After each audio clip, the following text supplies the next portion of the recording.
the Australian Hunting and Beyond podcast with Matt. The hunting journey continues.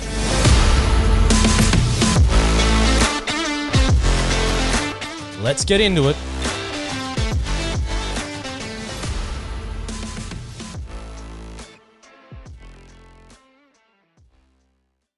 All right, I don't know about you, but growing up, I was a massive fan of Jack Bauer in 24, and I've got someone pretty close to him tonight in the he's in one of his latest YouTube clips. He went the whole live aspect, like 24, mate. We have Cody Gearon from Drop and Game. How are you, mate? Pretty good, mate. That's a bit of an intro. Well, mate, I cracked up when you posted that saying, you went Jack Bauer and you did it. I'll tell you what, impressive, because I've been fooling around trying to do a bit of filming when I've been out and about, and I'm useless. I cannot do it for the life of me. It's just so frustrating. And then you've got blokes like you out there. You've got a double camera the other day I saw, getting two angles at once, and then you're running real time as well. What's the secrets? I've been running around with the camera ever since I got into hunting. So it's just part of it. It's taken me a long time to work out to get the footage that I got. But then a lot of time I miss out on opportunities because I'm focused on the cameras. So it's a double-edged sword. It backfires a fair bit, actually. I think when I went out the other day, that was the thing I was sort of looking at. I was going, well, hold on. I was focused on the camera and sort of where to point it and put it. It got to the point I just put it away. I went, nah, I'm getting annoyed, and I'm there to hunt. And it's probably, especially since I haven't knocked over my first deer yet, I was sort of sitting there going, oh, don't worry about the filming side of it. I just want to play around. But it's just so tempting nowadays when you've got a GoPro and, there's a million bloody attachments to throw it on. So it's sort of like I can just put it on the wrist or the chest or the hat. And then I was just thinking about it too much. So I've just gone, no, I've just brushed it. And I'll leave that to you guys. You blokes can do that on YouTube, and I'll steer clear. I'll just talk on the podcast. Podcasting has its own bloody challenges too. Mate, they're a bit different, but mate, nowadays it's brilliant. I don't do much work at all. It's really easy editing and quick time. The wife's loving it, and I'm doing a bit more so, which is great. Yeah. All right. There's a couple of stories I want to hear about tonight. And one of them, when stuff goes up on YouTube, it's not jealousy. Like, I'm really happy for people, but I just sit there and go, bloody hell, I'm battling away trying to knock over one deer, and you blokes are shooting two at a time and filming it. How'd that come about? Yeah. I'm assuming you're talking about the two Fallow bucks. Yeah, and you weren't even chasing deer, were you? I was actually looking for a boar, and he's been getting around. In the end, though, I never actually ended up filming the two bucks because it was so in the split second moment. I had the camera there, but I was like, if I muck around trying to get the camera, I'm not going to get a shot off.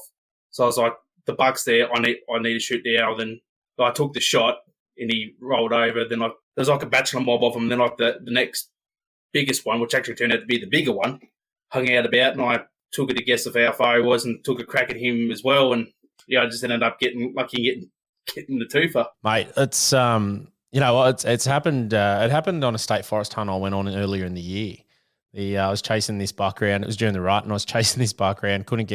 I got close to him, but just not. It was so thick. It was just not a shot on. Had one of the fellas that we met in camp, shout out to James from Blackfoot Designs. He ended up going back to the buck he shot the night before, and it was he's walking in, saw another one. I'll get him on so he can tell the story, but he ended up shooting a bigger buck like yourself within 20 meters of his first buck, and it happened to be the buck that that I was chasing a good sort of 3 kilometers away, and only about an hour earlier. It was pretty crazy. So I'll get him on at some stage to tell. But it's awesome, and it's something I haven't really experienced that often. Is when you're talking about a bachelor mob, I've never even seen that because I hunt public lands. I've seen sort of the odd one or two deer. Actually, I saw the biggest group I've ever seen, which was a mob of 8 fallow just cruising along in a bow only forest, which was awesome. I was like, that's the biggest I've seen. And then I'm hearing people talk about, mobs of 50 and plus, and then watching people like Nathan on Edge of the Outback.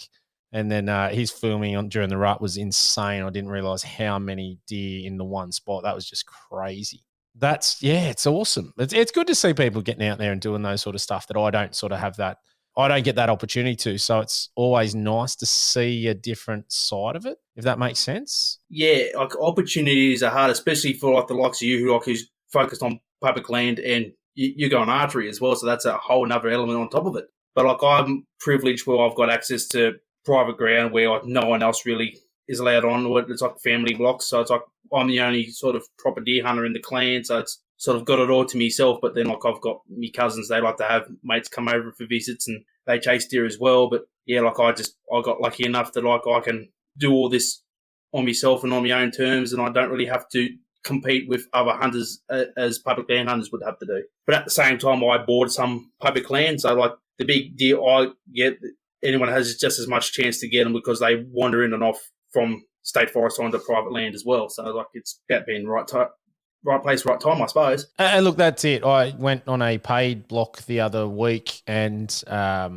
just it is what it is. It's like in one section of the property where camp was, it was just littered with shotgun shells and cases, and there was nothing around. And even the roos and the wallabies, like anything that sort of got a whiff of you, they were gone. They were so spooky. But then on the opposite side of the property, obviously it was like an 800-meter elevation from the front gate to the campsite. So at the front of the property, obviously people aren't down there, not shooting as much. And I found that there was a heap more sign, a heap more things going on, but there was nothing there. They seemed to be a bit more nocturnal as well.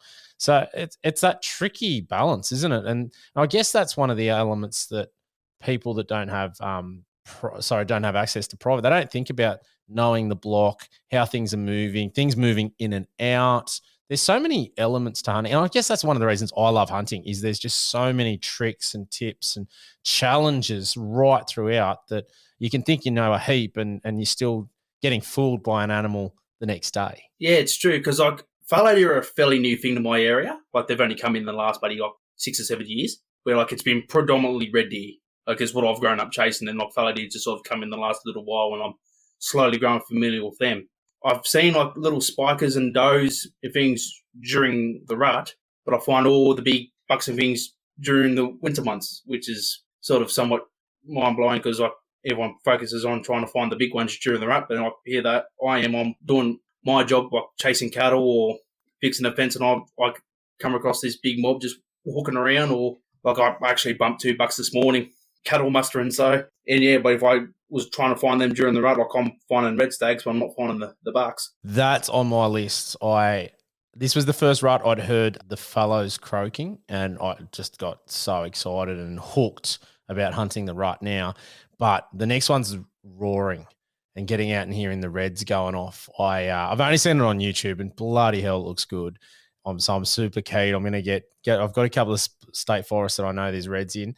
So I'm going to be hitting that for the roar, and hopefully next year, be able just to hear one. That's the first goal. Just hearing. I was happy this year. I didn't get anything in the rut, but I got just to hear them croaking, and that was one of my goals because that was just an insane experience and something I haven't had before. So it's always a positive and a step in the right direction for me. Yeah, well, I had a good go this year because my enjoyment in hunting is when I'm taking different people out. So this year, like Zach Williams from the Hunting Connection podcast, he sort of set me up with 2 Americans that he hunted with on his tar trip. Oh, yeah. So they were staying in Australia for a little bit, and he hit me up just going, hey, like, they're flying into Sydney. Do you reckon you can line up a hunt for them? So I took them out chasing. Like I got them onto a giant red stag the first afternoon, but couldn't pull the shot off because it just happened all too quick. They weren't expecting it to happen. But yeah, I chased a different red stag the following day, and then like when that didn't work out, we went goat hunting that afternoon. They got a pair of billies each, and then like Easter came around, and I had my good friend Kaji Assad and Lana come out hunting for Lana's first hunt because she just recently got her license and did all the course and everything. So I took her out for her first hunt chasing red stags, and she come across to a pig, and we got her onto her first pig. So like it was like didn't get too many things accomplished on the deer hunting side of things, but like it was still a good rut. Oh, mate, it's the thing. I sort of look at it and go, even though you're going out targeting a species, if something else comes up that you might not be chasing, but it's out there, I am the type that I'll still like. If I come across a pig and I'm chasing deer, I'm going to shoot the pig. Like, I'm not super selective in that side of it, in the sense that I'm out there hunting, but that's sort of why you're there on public land too. That there's a list of species. If I see them, I'm shooting them. And I think that's one of the things that each animal has its own, I guess, different method of hunting. Some are a bit easier, like goats are a bit easier than deer. Everybody sort of knows that, but they're still not super easy. Like, it depends what you want to do. I got a couple of goats back a while. That was my first two. And now I'm sort of wanting to chase them a bit more, but I really want to have a crack with the bow. So I've been working my ass off on the bow, and I've gone out for a couple of hunts now in state forest with the bow, but I want to just get onto some goats and chase them with the bow, because I hear people saying that they're a good species to hunt with the bow first up.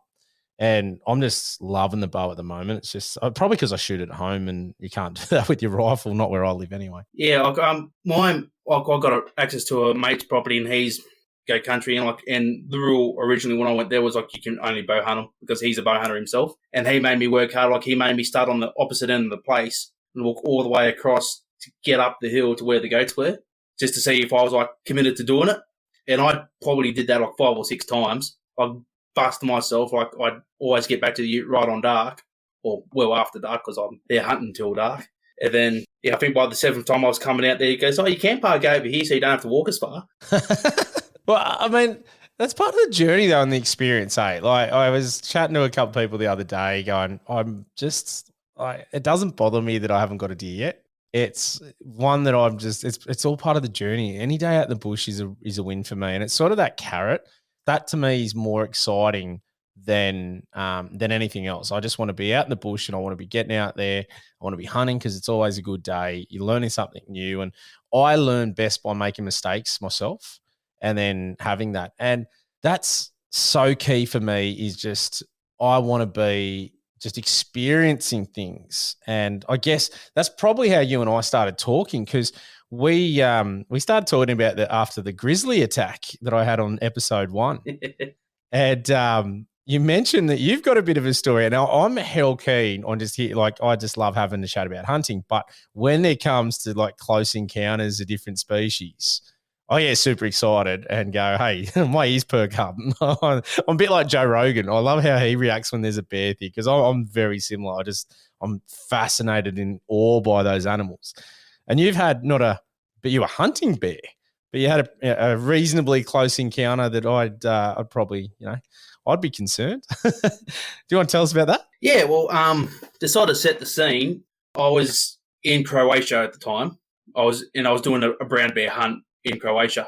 It was the first night. It was the first hunt of the night, because they hunt bears over there at night because they're nocturnal, and which sort of that threw me off a little bit, because I thought I'd be hunting them during the day, but that's okay. And you're hunting out of a blind, which is what most Europeans do.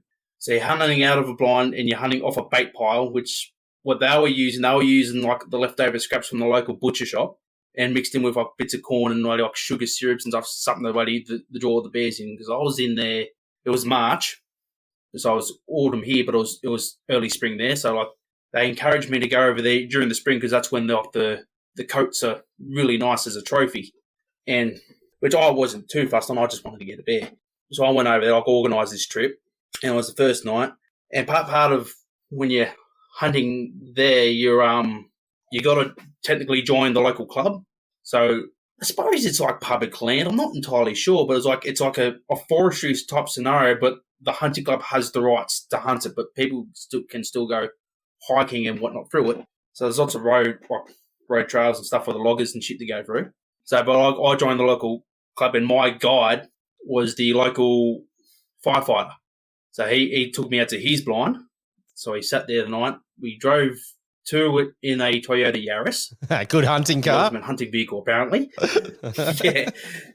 So we drove up to like probably 300 yards from the blind, and then walked the rest of the way. there is a cave probably 100, 150 yards away from the bait pile. So that's where the bears are hibernating. So it's like they'll come out of the cave and they'll hit the bait. So that was the plan. So we get in there at about 4 o'clock in the afternoon, and then like we're just going to sit there all night and wait. And from about, say, 6:30 at night to about 9 o'clock, it's just pitch black. You can't see a thing because it's that dark till the moon gets over the horizon and starts shining out. And then you can see pretty well in the moonlight and the snow. So we're sitting there, like we've seen a few owls move around. Then like a badger came around and started knocking off a bit of the bait. More time passes, and like I'm struggling to keep your eyes open, but you're that cold that you can't fall asleep anyway. Even I'm pretty sure one beside me was having a bit of a snore. So, and then I just see these two figures walking along the road towards the bait pile. I'm looking at them, and mate beside me goes, "Oh, wolves." I said, "Oh, sweet, I've never seen a wolf before. Like, that's pretty sweet." And if I was to describe the size of them, there was only two. The smallest one would be the size of the biggest German Shepherd dog you've ever seen. And then the other one was triple the size of that. Yeah, wow. Just a huge animal. So I was like, I was talking to the guy, like in whispers, I was like, are they fair game? Like, can you hunt them? He goes, they're fair game for Croatian local hunters, but not for you international fellas. It's regulated through the seasons on like whether there's too many or not. When there's too many, then they'll do a bit of a cull. But like that's not till like towards the end of the year when the winter's approaching. Then like at this time of year, they just sort of leave them be. I said, yeah, rightio. He says, do you want to film a bit of it? I'm just going, it's too dark. I can't film it as much as I want to. So anyway, they go and they knock off the bear bait and they take off and turns to about 3 a.m. And old mate goes, righto, we're not going to see a bear tonight. We'll head back to the lodge. So yeah, rightio. So he opens the trap door that's underneath the blind. I climb down first. I turn my headlamp on. Oh, there's wolf tracks here. I look up at old mate and he's looking at the wolf track and he just goes pale. I was going, do wolves normally do that? And he goes, no. He goes, okay. So anyway, we follow the wolf tracks from where they originally came. What happened was the wolves got onto the road and they found the car tracks for the Yaris. And they followed it all the way to the Yaris and they found our footprints. Then they tracked us to the blind. Then they sat underneath the blind waiting for us to come out. Got sick of waiting, then when stole the bear bait. Holy shit. Mate, man, that's crazy. Imagine going out a bit earlier when they hadn't knocked off to go get the bear bait and you're just waiting for you. You're trying to ambush a bear and they're ambushing you. Oh, man. Yeah, like if it was like just if we decided to quit like an hour or so later and just open the door and see a giant dogs underneath you, like shit. Did it get heart racing? Like when he's sort of gone a bit white and you're like, because we don't deal with wolves or anything like that. Like, yeah, okay, we got wild dogs, but they're nowhere near as big. When you're describing the size of them and you're thinking, geez, they're very capable of taking humans down, obviously. Were you then going, holy crap, were you on a bit, was the head on a swivel as you were sort of walking out of there? Oh, yeah, definitely. Like I was like the hair on the back of my neck rose up and I'm like looking over my shoulder like he handed me the rifle. Because we had two rifles. One of them was just a normal 308 with a scope on it. The other one was a 308 with a night vision scope on it. And he handed me both. I'm just going like, well, I was trying to decide which one I needed to drop if I needed to let bullets fly. Oh, 100%. Oh, man. Was it fired at the car? Yeah, it was like a 300-metre walk. Okay, so, yeah, I would have been lighting up the area. Just, torches everywhere, just backing out back to back, I think. That would have been my way to get out of there. Yeah, well, old mate led the way, and every now and then just kept checking over my shoulder to see if I could find any eye shine or anything, but yeah, lucky didn't see anything. It's pretty, it's a different level, and, that's what we would start talking about with the grizzly attack and whatnot. And I mean, actually, like in the news this week, it's been, there was a jogger attacked up at Fraser Island or Gari by the dingoes up there. There's like 4 that attacked this lady and she ended up in hospital. Yeah, I heard about that. And then I sort of hear stories like yours and go, man, like dingoes are pretty small. Well, I've encountered a few over at Fraser and just went, personally, I'm not sort of worried about them. But then you hear when you're talking about the smallest was like the largest German Shepherd. I've got a German Shepherd and I go, yeah, I know what they can I know what they can do, and I've seen between them and the Belgian Malinars that the police have and whatnot, and seeing how they move and what they can do, and then go, all right, another animal that's bigger again. Damn, you're starting to talk some serious predators here that could knock out you pretty quickly. That's scary, man. Did you go back out? Yeah, well, that was the first night. So I had 2 more nights of hunting left. So it was a 3-day hunt or 3-night hunt. So we went back and. How did that play out in the back of your head? Were you a bit more on edge up in that blind, knowing that they're around and potentially stalking you? No, I was just sitting there and just kind of I know they're around, so I'm going to be a bit more prepared. But I'm still focused. I want to get eyes on a bear. That's the biggest, baddest thing about. So I want to see one of those, and I never laid eyes on a live bear the whole trip. Oh, damn! Mainly because the day before my hunt, it dropped snow, so they went back into hibernation, and I was hunting higher. The guy I was hunting with from Q8, he was hunting at a lower elevation, and he had 2 bears walking in, and they were having an argument trying to work out which bear they needed to shoot. Yeah, bloody hell. I would not have thought of Croatia as, and look, I'm not massive in the trophy hunting scene, so I would never have thought or pictured Croatia being the place to go and hunt bears. I just picture Alaska, US, they're the areas for bears. I wouldn't have thought about Croatia. That's interesting. What else can you hunt over there? Well, you got Mouflon sheep. They're pretty gone. They've got their own subspecies of chamois over there.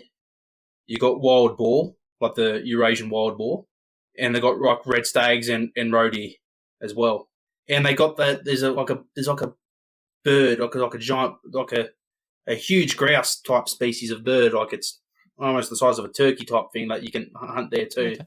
But yeah, there's a little island right off the coast there, and apparently it's got fallow deer on it. But fallow deer are introduced there, so all those fallow deer are inbred, so they're not really good trophy quality there, but that was a little interesting thing they were telling us about. But they were talking about how bow hunting isn't legal in Croatia, but because these fallow deer are introduced, you might be able to bow hunt those. Yeah, okay. It's interesting. It fascinates me a lot when I hear about all the different laws and rules across the different countries when it comes to be firearms or bows, and it's interesting, and all that crap that's going on down in SA, and then I think Vic, there was a bit the AJP candidate down in Vic wanted to try and ban bow hunting again. It's very frustrating sometimes when you think about that. But yeah, it's always a bit of an eye-opener when you're hearing about other different people and what they're doing over in different countries. And we sometimes think we've got it hard here, but then I hear about some other countries and we've got it relatively easier.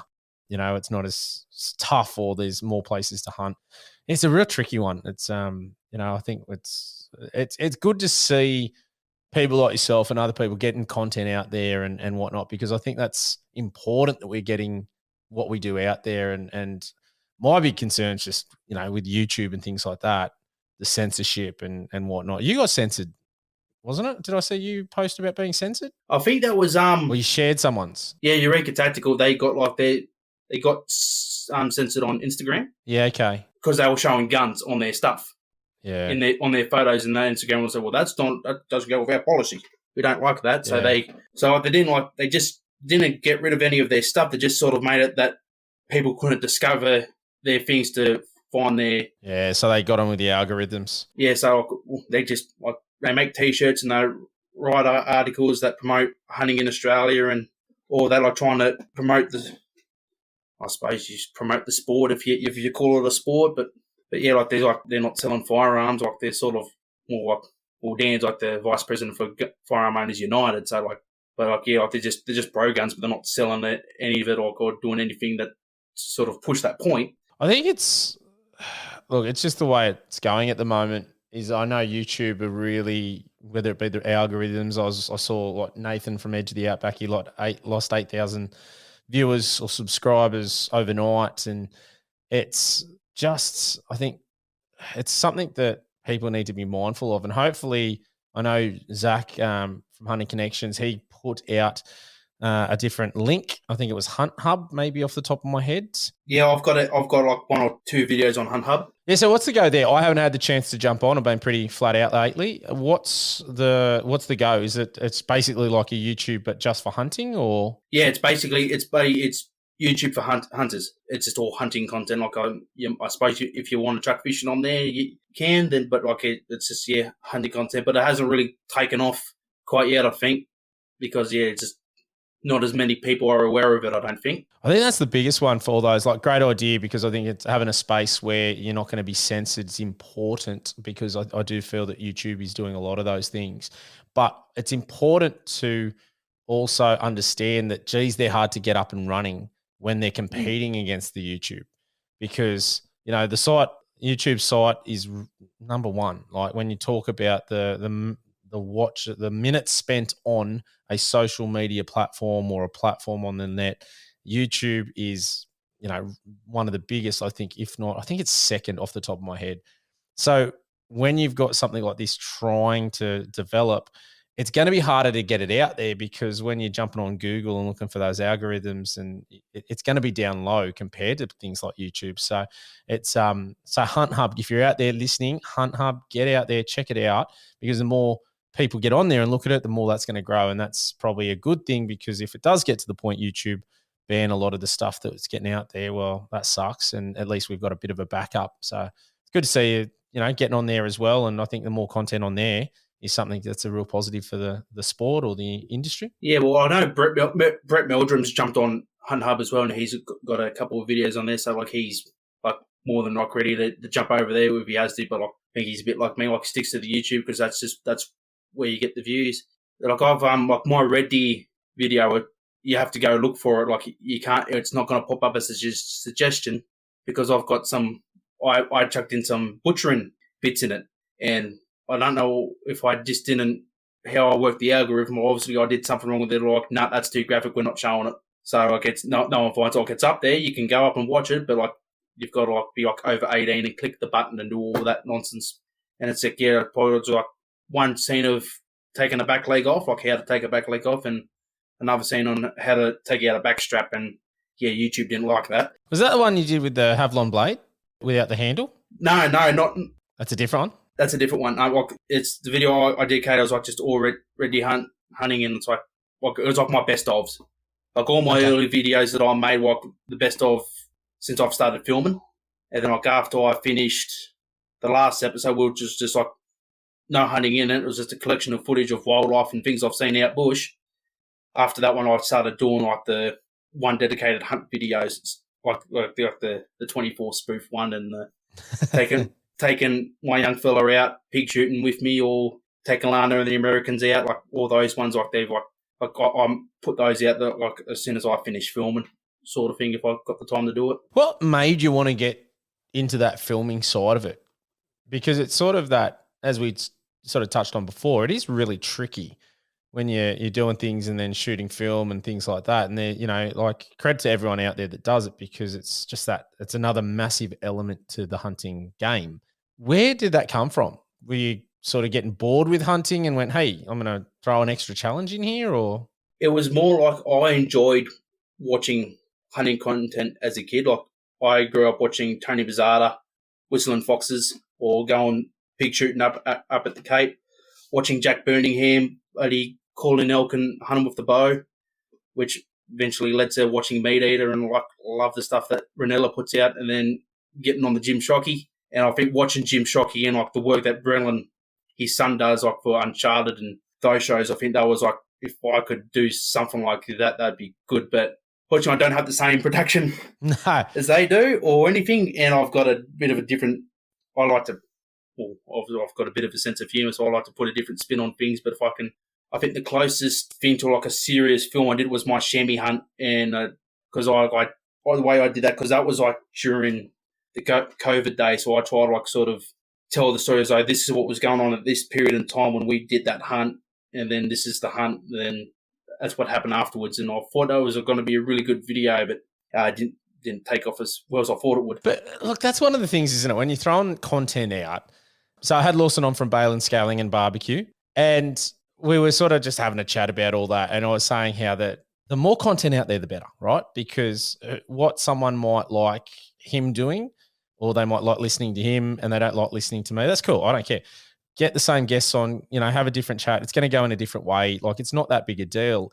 And as long as someone's engaging with someone or they like someone's stuff. And as you said, yours is a little bit different because, you know, you like to come at it from sometimes a funny side and things like that. That's going to appeal to certain people that other stuff is not going to. So that's good. Like, we need more different characters and people out there and different styles and things like that. That's not a bad thing. That's the way I see it. As I was saying to him, the more out there, the better. And if they love him and they don't like me, great. That's cool. I'm fine with that. And vice versa. If they love both of us, that's a win.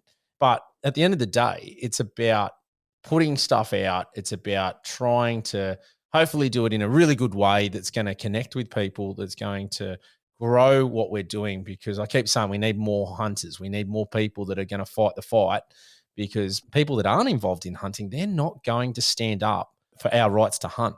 And that's where, at the end of the day, it's a political thing. It's a numbers-driven game. And whilst the biggest numbers are in the city, which is disconnected, the people in the city are disconnected from hunting, it's going to be the uphill battle we face. So when people are throwing stuff out there, hopefully it's just we're getting stuff out there. People are connecting with whoever it is putting it out there. So, you know, if you're out there and you're even thinking about it, do it. What do you got to lose? That's my sort of personal opinion. Yeah, well, I thought I'll just do these first couple of videos and I'll see how I go. And Lawson actually hit me up and was like, he just gave me like a huge confidence boost. Like, he said he liked what I was doing and to keep at it. So I was like, well, righto, well, this like one guy likes what I do, then I'll keep going. And slowly I got encouragement from other people too. Like, I've only got only over 200 subscribers on YouTube, but clearly they're liking what I do. So at this point, I'm just doing it because it's fun now, more than like trying to get anything out of it. Just because I film it and like you asked before, like, do I do it as a challenge aspect? Well, I never used to, but now it's got to the point it's like it helps add on to that challenge.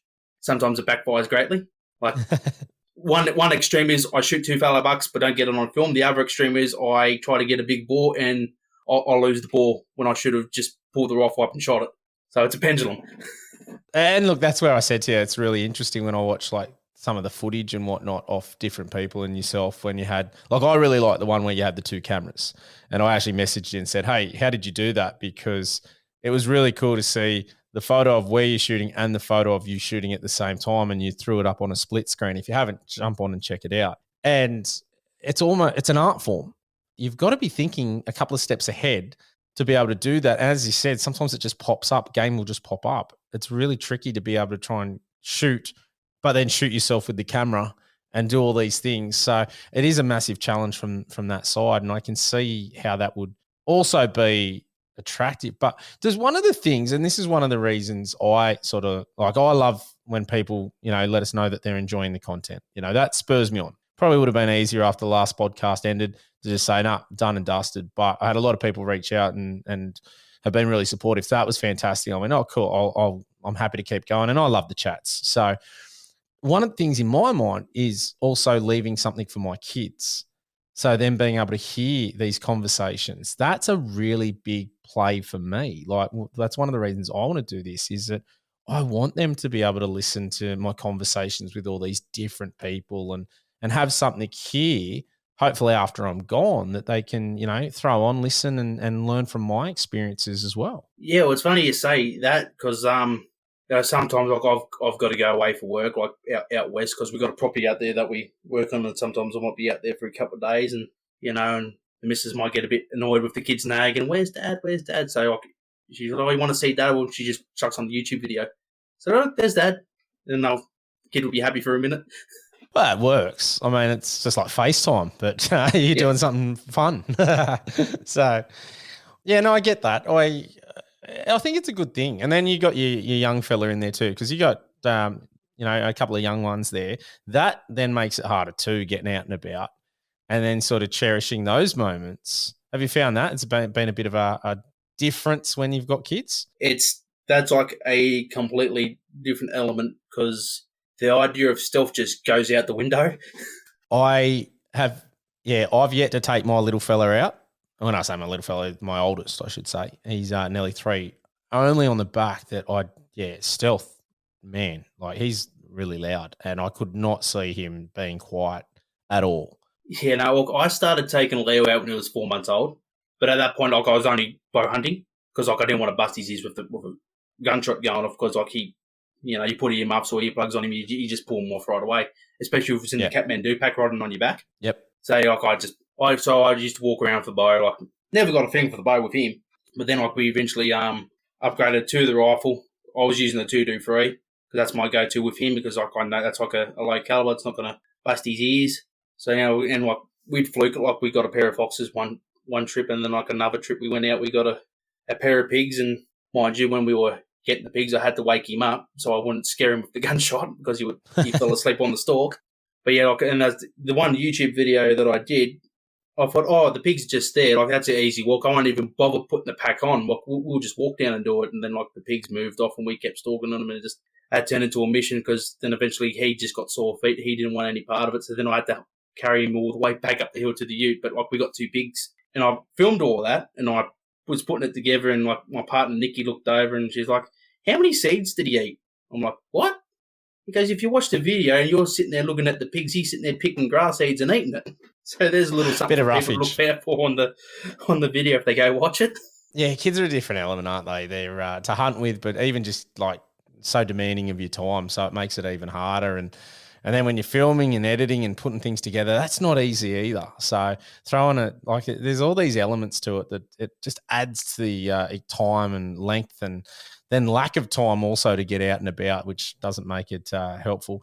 What do you love chasing the most? Is it pigs? Well, I do shoot a lot of pigs, but that's mainly because I'll be working. I work on farms, and like I just see the damage. Like they're in big numbers at the moment, so it's sort of criminal to ignore them because they're doing that much damage.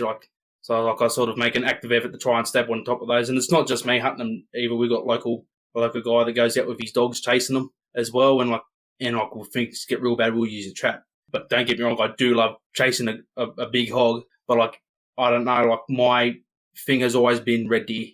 Red deer's always been like that driving passion for hunting that's led me to go chasing other things. Yeah. What is it about the reds? It's that raw. It's always been the raw. Like there's like when you get them fired up and you can call them in, or just echoing across the hills on a foggy morning. Like it's it's unlike anything else. You talk about it and people go, "Well, how can you tell the difference between a red stag roar and a cow bellow?" I was like, "You'll know." Like I don't have to explain. Like if you hear one, you'll just know. Did you see the there's a clip on YouTube, Facebook. It's doing the rounds at the moment. I think it's over in New Zealand. Old mates gets a red stag with a spear. He sort of creeps up Tim on it Wells? from above. Is it Tim Wells? I don't know how old it is. I've had in the last 2 weeks, I've had about 4 people send it to me, and I've just sort of seen it where he throws the spear, and if you haven't seen it, it sort of drops in and hits him sort of right in the sort of spine near the top of bottom of the neck, I think, and it just drops it. Yeah, it just drops it. But if you keep watching the video, you can still see he's still alive. Oh, is he? I haven't. I've only got the clips on Facebook and Instagram, like the little sort of couple of seconds of it, and it was sort of like, I don't know. Geez, I can never imagine myself doing anything like that. I just think it's hard enough to get proficient with the bow, ever known then throwing a spear and hitting in the right spot. That was pretty crazy. Yeah, Tim Wells he's a character. Like he spears and he's used bloody blow darts and things. He's a bloke who's got skill in what he does, but sometimes I don't know, like if I had that footage from that hunt, I don't think I'd be game to put it up because I think that'd be MO against the hunting community. Yeah, I can see that because it does look like a lot can go wrong. And I look, mate, hey, he might be able to knock it on the head every single time with that spear. I don't know because I haven't seen other stuff, but I just imagine the things that can go wrong and how hard that would be to do. And it's an interesting one because I've spoken to a few people, both hunters and non-hunters, that have seen it in the circling around. And it's interesting to see the reactions. Some people are all over it. Some people think it's great. Some people think, I don't know if that's a good thing to be putting out there. It's interesting. And I've said for a long time, I'm sort of very big on people doing, what they want to do. I don't know if I would put it out there. I know, and that's a personal choice. And no, I got no issue with anyone putting it out there. I just think that I personally look at it and go, hey, is that going to benefit what we're trying to achieve or us staying able to hunt? And I think that's how, my personal opinion is that we need to think about those things, because the more things that aren't great out there, that's just more ammo. Like, as I mentioned before, the AJP down there talking about bow hunting, and I think they said that their thing they were pushing was that kangaroos are getting shot in the hundreds by archers, and they've got arrows sticking out of them left, right, and center. Now, I've seen a couple of photos that they generally are the same ones that they use and circulate all the time. And it's like, is that it? But the more out there, if it doesn't go to plan, that's also going to be put out there too. So if you can do everything you can to make sure it's an ethical, clean kill, that to me is a win, because you are taking that power away from people like the AJP who are trying to find anything. And look, they're going to find stuff still. Well, that's the reality. We got to understand that. But we also got to understand that let's not make their job easier.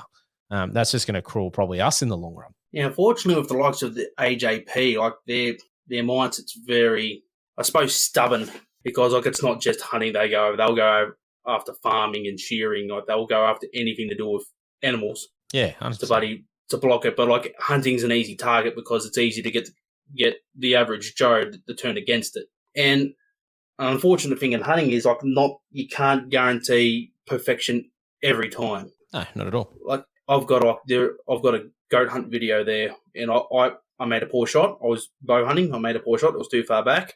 I debated greatly whether I wanted to put that up or not, if it was the right thing to do, whether it was going to be ammo or not. And after I thought about it, it's like, well, a lot of people like those meat eater episodes where like things don't go to plan and they don't get anything because it's like it's honest and true. And I thought, well, I'll go that route and go, yes, I got the goat, but like I didn't do a great job of doing it, and I'm not proud of it, but like I still got it, and then needs to show that like you can't be perfect in everything you do, no matter how hard you try. But that doesn't mean don't stop trying to be good at it. I think the big one there is, I think it's how it's depicted, how it's put up. If you're putting it up and you've stuffed up and the animal's suffering and you're laughing and joking and things like that, then I can see that distasteful sort of side and element. But if you can show that genuine sincerity and that remorse and saying, oh, I stuffed up, and, it is hunting still. We've got to understand that. Like it's a serious thing. You're taking something's life. But if things go wrong, that you are that remorseful and thinking about it and not wanting that to happen, because the majority of hunters I know and the ones that I like to hang around and associate with, they don't want to see animals suffer. They, want to make sure that we do everything as best we can. And as you said, things go wrong. Well, that's the nature of what we do. But it's, I think, also the emotions and the reactions to it. And I think that's why Steve Rinella hits such a chord. When something does go wrong, you can see how annoyed and upset, and that comes across in that cinematography, which is really important, because that's showing the side of it that it needs to be out there. What is probably not needing to be out there is, as I said, someone gut shotting something, or and laughing about it, or seeing an animal crawling around in distress and thinking it's fun and just filming it and not putting it out of its misery. That's where I think we start to give ammo away. And that's something, it is something for us to be thinking about, because the reality is, as we continue in the next few years and, decades and things like that, it's going to get harder and harder. And people are not understanding. Like, if it's easier for the farmers at the moment to justify what they do when the AJP attacks them. And it's easier for the population, the general population, to go, hey, they're cool. Like, we need food. But when that starts to shift and that changes, and I'll put something up on the socials. If you haven't checked out the socials, Oz Hunting and Beyond on Instagram, or Australian Hunting and Beyond podcast on Facebook. And it was a 3D printer printing steak. Yuck. Yeah, I've seen that one get around, and I was just horrified at the sight of it. Man, I just sat there in disbelief, because they're talking about, what type of steak do you want? How much fat content do you want in it? And it's like a minute it will print out this steak. And I was just like, I'm grossed out anyway. I'm just sitting there going, what the hell? That's where it's headed. And the big push is talking about climate change and, we don't need cows and blah, blah, blah. that's really concerning, because if that starts to gain momentum, then, if farmers ever become a target, what hope have we got as hunters? It's sort of going down that pathway. So it's one of those tricky things. I think just we need to, as a collective, be a bit mindful of what's getting out there, how it's getting out there, controlling the narrative in a positive way, because we need that, and we need more people doing that, and especially our governing bodies. We really need some, I guess, collaboration and some working together from them for the common good, not just in the isolated pockets that I feel currently sort of happens. Yeah, it's like the whole political side. It's just sort of hard to get a grasp on, because people that all, like, they say they'll stand and fight, but they all got something that's a little bit more important than what you want. Like in some cases, there are some people who prefer that they fight harder for gun laws more than hunting rights or that sort of thing. It's like got to work out which one you want to put up the fight for, which one you want to back away from, and it's. I don't know. I think that's what I'll never get into politics. It'd be too much of a bloody headache. But I know my mate Cad's buddy dipped her toe in it a couple of times, and she's going to keep doing that. And I think if more people like her keep going at it, then there might be a bit of hope. Yeah, she was actually. I think she went for the local seat here where I live, and I'm not sure what percentage she got, but it was good to see. And she ran for the SFFP, and I think we need more people out there running and promoting and doing it. And she does a really good job. I really like what she does. And, especially with the women, she's, women shooters and always pushing it with the SSAA and having range days, which is great to see. I think we need people like that pushing it out there. So she's doing a fantastic job.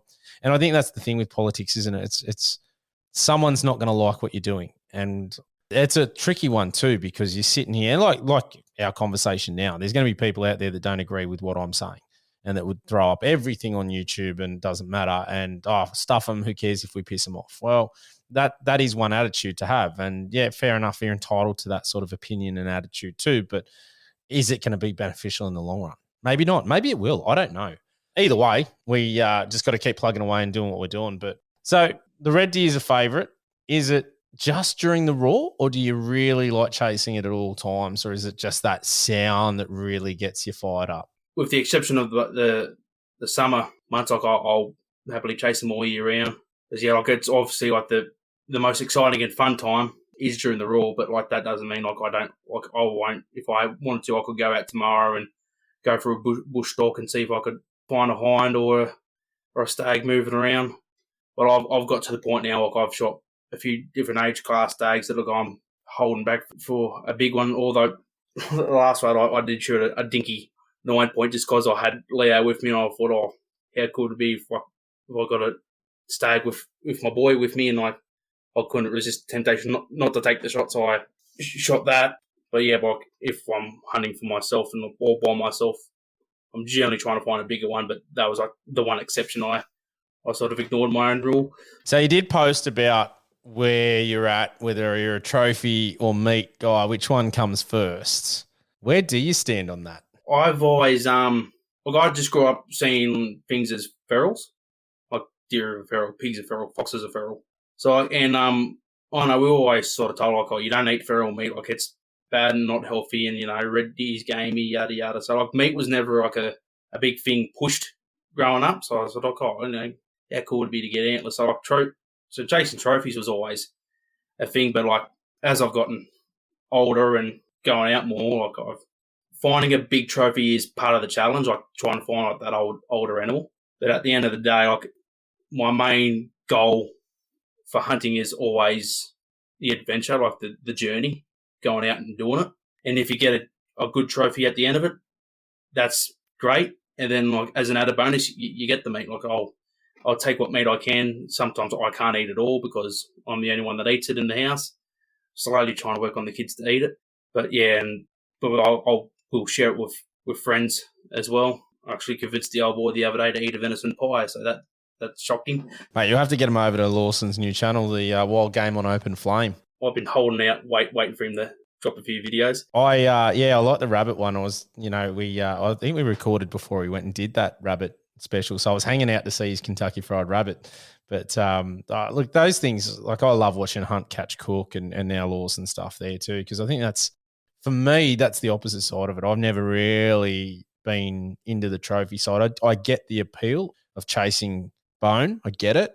But for me, I want the meat. Like that's the big one for me. I love food and what it turns into as well. So that's, one of the things for me saying, hey, I want to get the meat and then turn it into this. And because I love cooking. So it's sort of that holistic journey as well. So yeah, it's pretty exciting. Look, hunting is so multifaceted. It's just awesome.